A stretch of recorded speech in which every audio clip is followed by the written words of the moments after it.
อีหยัง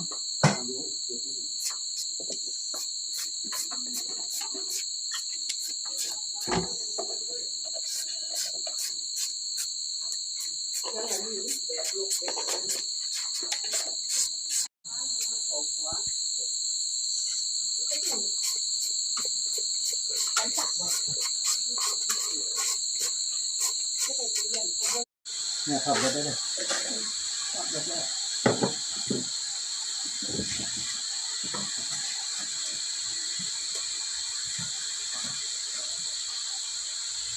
เสร็จแล้วเสร็จแล้ว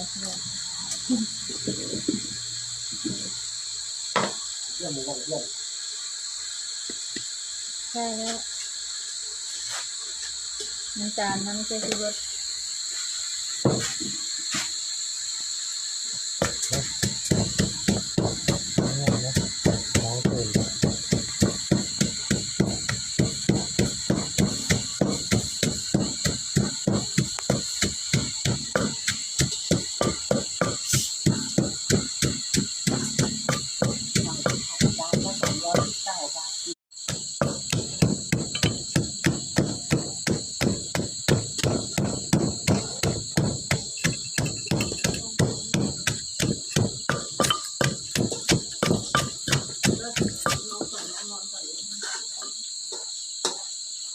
น้องเคย